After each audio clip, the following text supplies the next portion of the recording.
Welcome students in my YouTube channel Amit Gupta Dog Pharmacology. Today we discuss the next topic of your next part of your drug use on skin and mucous membrane. Drug use on skin और mucus membrane का जो last part है वो discuss कर रहे हैं। पहले वाले पार्ट में हमने बेसिकली जो स्किन में जितनी ड्रग अप्लाई करी जाती हैं उसको देखा था। अब जो टॉपिकली जो रह गया है वो हमारा आई वाला पार्ट रह गया है। तो इस वाले फोर्थ पार्ट में हम आई को डिस्कस करेंगे कि आई में कौन कौन सी ड्रग अप्लाई किए जाते हैं, कौन से डोजेस फॉर्म अप्लाई किए जाते हैं, किस पर्पज़ से यूज़ किए जाते हैं। ठीक है, तो आई में सबसे पहले आता है ऑइंटमेंट्स। ऑइंटमेंट जो होता है, ऑइंटमेंट में जो ड्रग बनती हैं इंक्रीज़ द कॉन्टैक्ट टाइम। जो ऑइंटमेंट होती है उनमें कॉन्टैक्ट टाइम ज़्यादा होता है। कॉन्टैक्ट टाइम ज़्यादा होने की वजह से वो आसानी से उसमें वो मतलब उसका पेनिट्रेशन ज़्यादा हो पाएगा। इसलिए increase the contact time of ocular medicine to ocular surface फंस बेटर इफेक्ट। इसलिए ऑइंटमेंट जितने भी होते हैं जो आई में अप्लाई किए जाते हैं वो अपना अच्छा इफेक्ट देते हैं। लेकिन डिसएडवांटेज क्या है कि विजन जो होता है वो बल्डिंग हो जाता है। जब एक ऑइंटमेंट लगाएंगे तो जब तक हमारी जो आई कॉर्निया के सामने रहेगा तब तक हमें जो विजन दिखेगा, कोई भी ऑब्जेक्ट दिखेगा, वो थोड़ा सा बल्डरिंग ऑब्जेक्ट या बल्डरिंग विजन हो जाता है। The drug has to be high lipid soluble with some water solubility to have the maximum effect as ointments. यानी कि जो ड्रग आपकी लिपिड सॉल्युबल, जो ड्रग आपकी हाई लिपिड सॉल्युबल ड्रग है और वाटर के साथ में और सॉल्युबिलिटी उसकी अच्छी है, वो मैक्सिमम इफेक्ट शो करती है ऐसे ऑइंटमेंट मीडियम में। ठीक, फिर नेक्स्ट आपका आता है प्री ऑकुलर इंजेक्शंस। ये प्री ऑकुलर इंजेक्शन होते हैं जो आपकी ऑकुलर जो केविटी, ऑकुलर जो मेम्ब्रेन होती है बाहर वाली, उस पर अप्लाई कर दिए जाते हैं, जिससे कि डायरेक्टली ड्रग को इंजेक्ट कर दिया जाता है ऑकुलर केविटी के अंदर। They reach the behind the iris lens diaphragm better than topical application. जब ड्रग को हमें आइरिस या लेंस के पीछे वाले डायफ्राम भाग में पहुंचाना है तब हमें प्री ऑकुलर इंजेक्शन का यूज़ करना पड़ता है। तो टॉपिकल एप्लीकेशन से हम उसको ट्रीट या ड्रग वहाँ तक नहीं पहुँचा सकते। जैसे आपका सब कंजक्टिवाइल है, सब टिनल है, प्री वल्वर है और एट्रोवल्वर है। ये सब प्रिपरेशन आती हैं जो ऐसे प्री ऑकुलर इंजेक्शन जैसे यूज़ की जाती हैं। द रूट बाईपास ऑफ कंजक्टिवाइल और corneal epithelium which is the good for drug with low lipid solubility. तो क्या है, ये जो ड्रग है, ये जो रूट है, ये बाईपास हो जाता है कंजक्टिवल मेम्ब्रेन और कॉर्नियल एपिथेलियम से और which is good for drug with lipid soluble. जो लिपिड सॉल्युबल ड्रग है उसके लिए अच्छा रहता है कि वो डायरेक्टली आपका अंदर वाले कंजक्टिवल मेम्ब्रेन्स और कॉर्नियल एपिथेलियम को पार करके सीधे ही अंदर वाली जो आपकी आई की लेयर है उसमें पहुंच जाती है और वहाँ पर अपना इफेक्ट शो करती है। Also steroid and local anaesthetics can be applied this way. जो स्टेरॉइड प्रिपरेशन है, लोकल एनेस्थेटिक प्रिपरेशन है, उसको भी प्री ऑकुलर इंजेक्शन से अप्लाई किया जाता है। ठीक है, तो ये तो ऑइंटमेंट्स वाले बात कर दी। फिर प्री ऑकुलर इंजेक्शन आ गए। इसके अलावा इंट्रा ऑकुलर इंजेक्शन्स आते हैं। जो इंट्रा ऑकुलर इंजेक्शन क्या है, जो आपकी ऑकुलर जो आपकी मतलब जो आपकी केविटी है जिसमें विट्रस फ्लूइड भरा हुआ होता है, वहाँ तक ये अपना ड्रग को इंजेक्ट करते हैं, जिसमें आपका इंट्रा कैम्ब्रियल है, इंट्रा विट्रल है, ये इंजेक्शन आते हैं। ये बेसिक जैसे कि एग्जांपल आपका इंट्रा कैम्ब्रियल एस्टाइलकोलिन जो है वो इंजेक्शन दिया, जैसे हम ब्रांड नेम मियोकोल होता है, वो ड्यूरिंग द कैटरेक्ट सर्जरी के टाइम में दिया जाता है। इसी तरीके से आपका इंट्रावर्टियल एंटीबायोटिक्स जो होती हैं इन केस ऑफ एंडोपैथोलाइटिस। एंडोपैथोलाइटिस का क्या है कि जो आपका ऑर्बिटल अंदर की वाली जो केविटी है, जिसे ऑर्बिटल केविटी कहते हैं, उसमें जो विट्रस फ्लूइड भरा होता है वहाँ पे कोई इन्फेक्शन हो जाता है, उसे हम एंडोपैथोलाइटिस कहते हैं। उसमें उस कंडीशन में भी आपका इंट्रावेट्रियल एंटीबायोटिक यूज़ की जाती हैं और वो विट्रस फ्लूइड वाली जो विट्रस फ्लूइड या जो केविटी अंदर आई के अंदर जो केविटी जो दिख रही है, इस केविटी में डायरेक्टली ड्रग को इंजेक्ट कर दिया जाता है। इस तरह इंट्रावेट्रियल स्टेरॉइड होते हैं वो मैकुलर एडिमा। ये भी आपका मैकुलर एडिमा क्या है, जो आपकी जो विट्रस फ्लूइड है, जो अंदर जो फ्लूइड भरा होता है के अंदर, यहाँ पर क्या होता है, कॉर्निया होती है, कॉर्निया के आसपास जो सेल होती है उसे क्या होते हैं, मैकुलर सेल बोलते हैं। और ये मैकुलर सेल्स की चारों तरफ जब एक्वस ह्यूमर ज़्यादा बढ़ जाएगा तो उसे क्या बोलते हैं, जब विट्रस फ्लूइड का प्रेशर यहाँ ज़्यादा पड़ने लगता है तो उसे बोलते हैं मैकुलर एडिमा। तो उसमें भी इस जो आपकी इंट्रावेंट्रल स्टेरॉइड होते हैं वो यूज़ किए जाते हैं। ठीक है, तो इंट्रा ऑकुलर इंजेक्शन भी यूज़ करते हैं।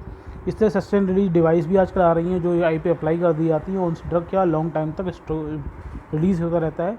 These are the device that deliver the adequate supply of medication at the steady state level. मतलब कंटिन्यू वो अपने कंसंट्रेशन को रिलीज़ करते रहते हैं और एक कंसंट्रेशन आई के अंदर मेंटेन रहती है। ठीक है, तो ये जो आपके पिलोकार्पिन की डिलीवरी है, पिलोकार्पिन जो ड्रग रहती है वो आपके ऐसे इस फॉर्म में आती है। इसके अलावा आपका टियोपेटिक टिमोनॉल का ड्रॉप आता है, वो भी इसके फॉर्म में आ रहा है। इसके अलावा आपका गेंसिलोवार सस्टेन रिलीज इंट्राओकुलर डिवाइस आती है जो आपके फंगल इन्फेक्शन उसके पर्पज से आती है। इसका कोलेजन सीड भी आती है। ठीक है, इसके अलावा आपका आई ड्रॉप्स तो कॉमन है। तो 3 टाइप की, आप 4 टाइप के ड्रग हो गए। इसको बढ़ ली ऑइंटमेंट्स, आई ड्रॉप रह गया सारा। आई ड्रॉप कॉमन है, मैं इसलिए रखा नहीं। आई ड्रॉप पहला आई ड्रॉप होगा, दूसरा ऑइंटमेंट होगा, तीसरा आपका प्री ऑकुलर इंजेक्शन है, चौथा आपका इंट्राऑकुलर इंजेक्शन है, पाँचवा आपका सस्टेन रिलीज डिवाइस है। तो आपके यहाँ पर जो आई में अप्लाई की जाती है वो कितने टाइप के डोजेस फॉर्म हो गए। फर्स्ट कौन सा, आई ड्रॉप, जो मैंने यहाँ डिस्कस नहीं किया है। दूसरा क्या है, ऑइंटमेंट। तीसरा क्या है, प्री ऑकुलर इंजेक्शन। चौथा क्या है, इंट्राऑकुलर इंजेक्शन। और पाँचवा क्या है आपका सस्टेन रिलीज, यानी 1 2 3 4 और एक आई ड्रॉप मिलाकर 5 प्रिपरेशन आपकी नाम याद रखने पड़ेंगे और उसकी एक एग्जांपल याद रख लेना उसके। ठीक है, अब आते हैं कॉमन जो ड्रग आपकी जो आपकी आई की प्रिपरेशन होती हैं, आई ड्रॉप होते हैं या ऑइंटमेंट होते हैं, उन सब में यूज़ किए जाते हैं। तो एंटीबैक्टीरियल यूज़ किए जाते हैं, एंटीवायरल भी यूज़ किए जाते हैं, एंटी फंगल हैं, माइड्रेटिक है। माइड्रेटिक मतलब जो आपके जो पीपल साइज होता है जिससे लाइट अंदर आपकी रेटिना पहुंचती है उसको साइज़ को बड़ा कर देते हैं। साइक्लोपेगिक चाहे जाते हैं जो आपकी सिलेरी मसल जब पैरालाइज हो जाती है उसके ट्रीटमेंट में यूज़ किए जाते हैं। एंटी ग्लूकोमा यूज़ किए जाते हैं। एंटी ग्लूकोमा जो ग्लूकोमा ट्रीटमेंट यूज़ किया जाता है, ग्लूकोमा डिसऑर्डर आपने सुना होगा, जिसमें क्या होता है कि आपका जो विट्रस फ्लूइड होता है आपके ऑकुलर कैविटी के अंदर बहुत ज़्यादा बढ़ जाता है, जिससे इंट्राऑकुलर टेंशन बढ़ जाने के कारण, जब इंट्राऑकुलर टेंशन आई के अंदर जो विट्रस फ्लूइड बढ़ जाएगा तो इंट्राऑकुलर टेंशन भी बढ़ जाएगा। उस कंडीशन क्या बोलते हैं, ग्लूकोमा कहते हैं। इसी में जो ड्रग यूज़ की जाती है वो क्या है, एंटी ग्लूकोमा है। इसी तरह से एंटी इन्फ्लामेटरी एजेंट किया जाता है। जब हमारी आई के आयराइटिस हो जाए, कंजक्टिवाइटिस हो जाए, तो वो क्या है, इन्फ्लामेशन डिसीज़ है। कंजक्टिवाइटिस, आयराइटिस, उसमें कॉर्टिकोस्टेरॉइड एसिड यूज़ किए जाते हैं। और ऑकुलर लुब्रिकेंट्स यूज़ किए जाते हैं जब आई में और ड्राइनेस हो जाती है। इसके अलावा आपके ऑकुलर डायग्नोस्टिक ड्रग्स हैं और लोकल एनेस्थेटिक यूज़ किए जाते हैं। ठीक है, तो ये डिफरेंट टाइप की जो ड्रग हैं जो आपकी आई की प्रिपरेशन में यूज़ की जाती हैं। तो इसकी आपके पास एग्जांपल थोड़े याद रखने पड़ेंगे तो आप आसानी से कर सकते हैं। जैसे एंटीबैक्टीरियल या एंटीबायोटिक, ये एंटीबैक्टीरियल मतलब जो बैक्टीरियल इन्फेक्शन होता है उसको क्योर करने के लिए पेनिसिलिन है, सिफेलोस्पोरिन है, सल्फोनामाइड है, टेट्रासाइक्लिन है, क्लोरामफेनिकोल है, अमीनोग्लिसराइड है, फ्लोरोक्विनोलिन है, बैंकोमाइसिन है और मैक्रोलाइड्स हैं, ये सभी यूज़ किए जाएंगे।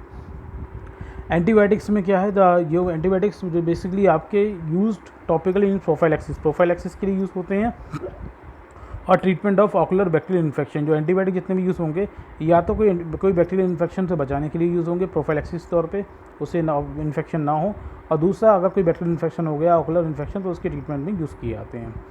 नेक्स्ट पॉइंट क्या, use orally for the treatment of preseptal cellulitis.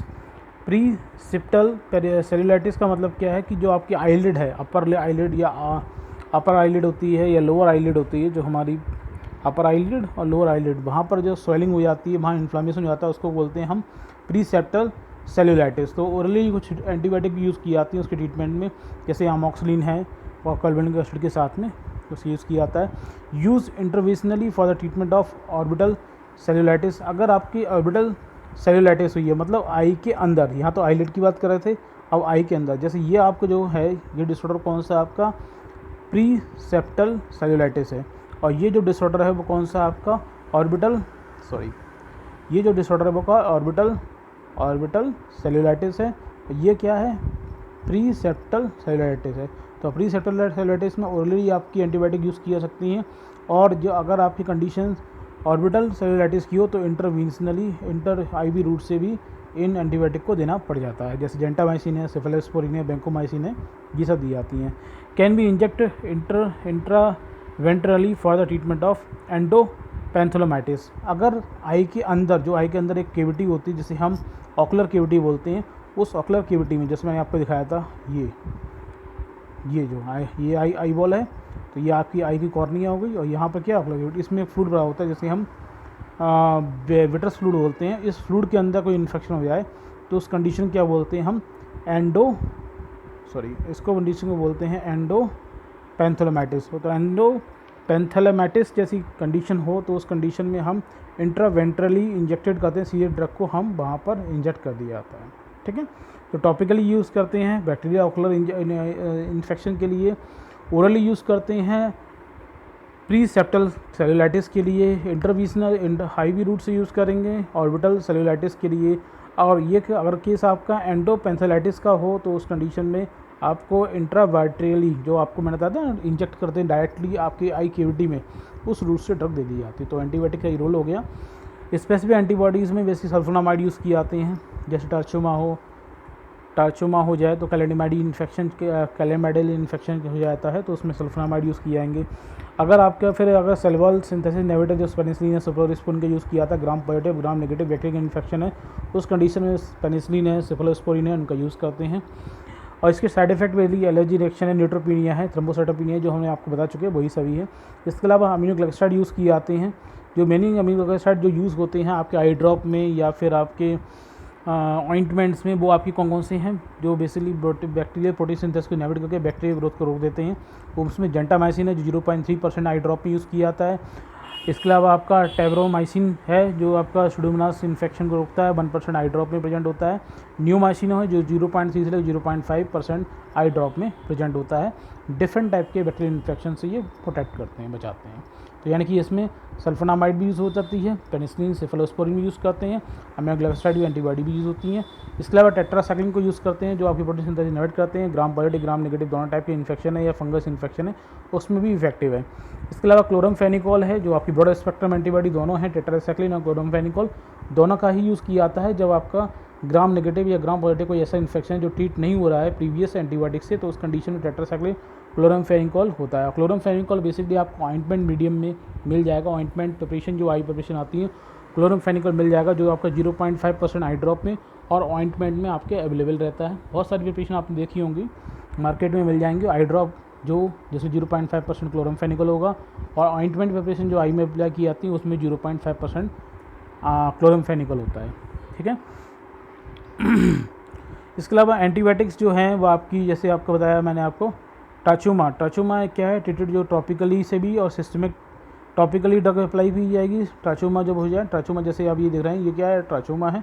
इसमें क्या है जो हमारी आई की कॉर्निया है वहाँ पर कुछ इन्फेक्शन हो जाता है बैक्टीरियल इन्फेक्शंस, तो उस कंडीशन में टॉपिकली और साथ में सिस्टमिक टेट्रासाइक्लिन एजिथ्रोमाइसिन और एजिथ्रोमाइसिन का यूज़ किया जाता है। बैक्टीरियल केराटाइटिस हो या बैक्टीरियल केराटाइटिस, जैसे आप ये देख रहे हैं यहाँ पर इन्फेक्शन क्या है, बैक्टीरियल केराटाइटिस का इन्फेक्शन है ये। इसमें बैक्टीरियल कॉर्निया जो अल्सर हो जाता है, जो कॉर्निया है उस पर अल्सर हो जाएगा, आपकी कॉर्नियल मेम्ब्रेन होती है, सॉरी मैं गलत बोल गया। जैसे आप ये देख रहे हैं ये क्या है, आपकी बैक्टीरियल केराटाइटिस है और ये आपका क्या है, टाचुमा है। तो इसमें क्या है जो आपका देख रहे हैं कॉर्निया में क्या हो गया है, अल्सरेशन हो गई है, तो उसको ट्रीट करने के लिए आपकी पेनिसिलिन है, सेफलोस्पोरिन है, अमीनोग्लिसराइड है, बेंकोमाइसिन है, फ्लोरोक्विनोन टाइप की एंटीबॉडी के आई ड्रॉप यूज़ किए जाते हैं। इसके अलावा बैक्टीरियल कंजक्टिवाइटिस होती है जिसमें आई आपकी बहुत ज़्यादा रेड हो जाती है, इसका कलर पोर्शन रेडिश होता है और उसमें साथ में आपकी जो टीयरिंग काफ़ी होती है, काफ़ी ज़्यादा आंसू निकल रहे होते हैं, उस कंडीशन को बैक्टीरियल कंजक्टिवाइटिस कहते हैं। इसमें बेसिकली अपने आप ठीक हो जाता है कुछ दिन में, लेकिन कभी कभी आपका टॉपिकली एथ्रोमाइसिन, अमीनोग्लिसराइड और फ्लोरोक्विनोलिन जो एंटीबॉडी होती हैं और क्लोरमफेनिकोल को भी यूज़ कर सकते हैं for the treatment of bacterial conjunctivitis.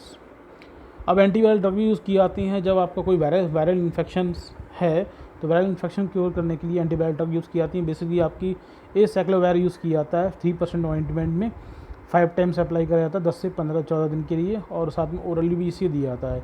Intravenous भी दिया जाएगा अगर हार्पी जोस्टर वायरस का इन्फेक्शन है। इसके अलावा अदर जो एंटीवायरल ड्रग हैं उसमें आपका आइडोक्सीयूरिडीन है, बिडाराबीन है, साइट्राबीन है, ट्राईफ्लोरोथायमिडीन है और गैंसिकोलायर है। ठीक है। इंडिकेशन क्या है जो आपका ठीक है, ये तो आपका क्राइटेरिया से वो भी वायरल इन्फेक्शन में यूज़ किया जाता है। इसके अलावा कुछ एंटी फंगल ड्रग भी होते हैं वो भी यूज़ की जाती है। एंटी फंगल में इंडिकेशन बेली फंगल, अगर कॉर्नियल अल्सर हुआ, फंगस इन्फेक्शन की वजह से कॉर्नियल अल्सर हो गया, या फंगल रेनिटाइटिस हो गई, रेटाइनिटाइटिस हो गई, या एंडोपेंथेलेमाइटिस हो गया, मतलब आपकी जो ऑर्बिटल क्यूबिटिक फ्लूइड है उसमें इन्फेक्शन हो गया, या रेटिना में आपका फंगल इन्फेक्शन हो गया, या कॉर्निया में इन्फेक्शन हो जाता है, उसे फंगल कॉर्निया इन्फेक्शन करते हैं। जो भी फंगल इन्फेक्शन अगर हो रहा है इन पोजिशन में, चाहे वो अल्सर कॉर्नियल अल्सर हो या रेटिनाइटिस हो या एंडोपैथेलोमाइटिस हो, तो उसमें हम एंटीफंगल ड्रग को यूज़ करते हैं। बेसिकली आपके 3 टाइप की एंटीफंगल यूज़ की जाती हैं। इसमें आपकी पॉलीमीन्स हैं जो डैमेज सेल मेम्ब्रेन करेंगी किसकी, फंगस की। इसमें एम्फोटेरेसिन बी है, इसमें आपका नेटामाइसिन है, निस्टामाइसिन है, और साइड इफ़ेक्ट्स के नेफ्रोटॉक्सिसिटी होती बचा ही चुके हैं। तो पॉलीमीन्स जैसे आपका अभी जो ब्लैक फंगस फैल रहा था उसमें भी जो ड्रग मोस्टली यूज़ की जाती थी वो आपकी कौन सी यूज़ की जाती है, एम्फोटेरेसिन बी यूज़ की जा रही थी। इसी तरीके से एमिडाजोल प्रिपरेशंस होती हैं, वो increase fungal cell membrane permeability बढ़ा देते हैं, और जिसमें मिकोनाजोल है, कीटानोजोल है, फ्लूकोनाजोल, ये सब यूज़ होते हैं। और इसके अलावा फ्लूसाइटोसिन भी यूज़ किए जाते हैं जो डीएनए के सिंथेसिस को इनहिबिट करके फंगल ग्रोथ को रोकते हैं। तो ये 3 टाइप के प्रिपरेशंस, 3 टाइप की जो ड्रग हैं मेनली आई ड्रॉप में या ऑइंटमेंट में ऐसे फंगल इन्फेक्शन की ट्रीटमेंट में यूज़ की जाती हैं। फिर आती है मेड्रेटिक्स और साइक्लोपेलिकिस। तो मेड्रेटिक्स जितनी भी होंगी वो सब क्या करते हैं, पीपल साइज को डायलेट करती हैं, और जो आपका साइक्लोफेविक है वो बेसिकली आपके सिलीमसिस पैरालिसिस के टाइम में यूज़ की जाती हैं। क्लासिफिकेशन क्या है, ये आपकी 2-3 टाइप की होती हैं। जो आपकी कम डायलेट करेंगी पीपल को डायलेट ज़्यादा, पीपल का मतलब क्या समझते होंगे मेरे ख्याल से, जिस पीपल मतलब एक होल है जिससे लाइट अंदर हमारे रेटिना तक पहुँचती है।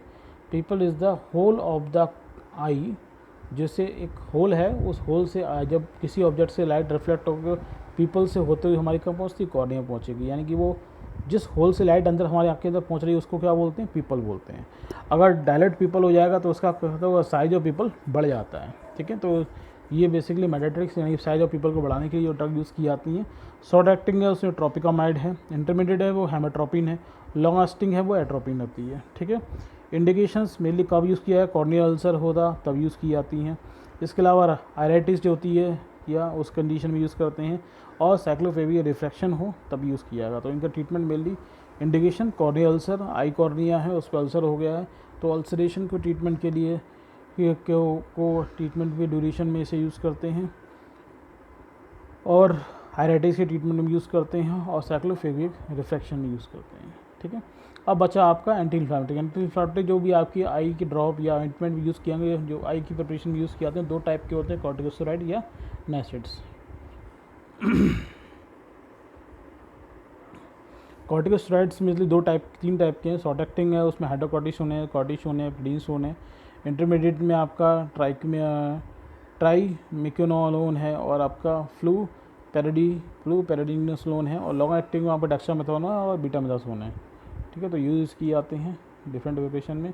इंडिकेशन वही है टॉपिकल एलर्जी, टॉपिकली यूज़ किए जाएंगे तो एलर्जिक कंजक्टिवाइटिस है, स्क्लेराइटिस है, स्क्लेरा में कोई इन्फ्लामेशन हो गया है, इसके आयराइटिस या यूवेटाइटिस कहते हैं, एलर्जिक केराटाइटिस है, और आफ्टर इंट्राऑकुलर और एक्स्ट्रा ऑकुलर सर्जरी के बाद में भी इनको इन्फ्लामेशन सप्रेस करने के लिए यूज़ किया जाता है। ठीक है, कुछ साइड इफ़ेक्ट भी होते हैं इसमें अगर लॉन्ग टाइम तक यूज़ किया, glaucoma, cataract, activation of infections, ये सब चीज़ें आती हैं। और बाकी सिस्टमिक यूज़ की जाती हैं, वो आपको दे रखी है सिस्टमिक कब यूज़ किए जाएंगे, जब आपके यहाँ पोस्टीरियर यूवाइटिस इन्फेक्शन हो, ऑप्टिक न्यूराइटिस इन्फेक्शन हो, कॉर्नियल ग्राफ्ट इंजेक्शन हो, तो उस कंडीशन में हम सिस्टमिक ट्रीटमेंट देना पड़ता है। जो सिस्टमिक ट्रीटमेंट से जो साइड इफ़ेक्ट होते हैं वो आपको पेप्टिक अल्सर है, हाइपरटेंशन है, इंक्रीज ब्लड शुगर है, ऑस्टियोपोरोसिस है, मेंटल है, ये सब आप देख लेना, हम पढ़ा चुके हैं उनको शायद। नैसिड्स की बात करें, नैसिड्स में मेनली 3 टाइप की प्रिपरेशन ज़्यादा यूज़ की जाती हैं। एक आपका फ्लोरवीप्रोफेन यूज़ किया जाता है, फ्लोरवीप्रोफेन, इंडोमेथासिन और कीटोरोजाइक यूज़ किए जाते हैं। ठीक है, इंडिकेशंस केसेस में स्क्लेराइटिस जैसी इन्फ्लामेशन हो जाए, यूवेआइटिस या आयराइटिस भी कह सकते हैं, उसमें यूज़ किया जाता है। Preoperative to maintain the dilate the pupil use किया है। ठीक है, लुब्रिकेशन होते हैं वो ड्राइनेस ऑफ ईयर में यूज़ करते हैं, जिसमें आपका बेसिकली जो ऑकुलर इरिटेशन हो रहा है वेरियस डिसीज़ की वजह से, जो बहुत ज़्यादा ड्राइनेस हो रही है, इरिटेशन हो रही है, उसको रिमूव करने के लिए लुब्रिकेंट यूज़ किए जाते हैं। और ड्राइनेस ऑफ आइज़ को रिमूव कर, ड्राइनेस ऑफ आई जो हो रही है उसको ठीक करने के लिए भी ऑकुलर लुब्रिकेंट्स का यूज़ किया जाता है। मेनली जो आपके ऑकुलर लुब्रिकेंट्स आपके अवेलेबल हैं डिफरेंट ब्रांड नेम से अवेलेबल हैं, जैसे रिफ्रेश टीयर आता है, टीयर प्लस आता है, माई सोल आता है, और इन सभी ब्रांड नेम से आपके मार्केट में मिल जाएंगे। इसके अलावा आपका ऑकुलर डायग्नोस्टिक ड्रग्स होती हैं, वो ऑकुलर जब हम मतलब आई के डिफरेंट टाइप के डिसऑर्डर को डायग्नोस करने के लिए जो ड्रग यूज़ की जाती हैं वो आपकी, जैसे आपका फ्लोरोसिन डाई यूज़ की जाती है, वो आपके ड्रॉप या स्ट्रिप से लगाई जाती है। बेसिकली जो आपके कॉर्नियल एब्रेशन है, इसके अलावा आपका टोनोमेट्री से हम ये इंट्राऑकुलर टेंशन होता है उसको देखते हैं। इसके अलावा डिटेक्शन ऑफ बॉन्ड लीक है, ये सभी को जो मतलब जितने भी आपकी जो डायग्नोस्टिक पैरामीटर हैं उनके लिए डाई यूज़ की जाती है।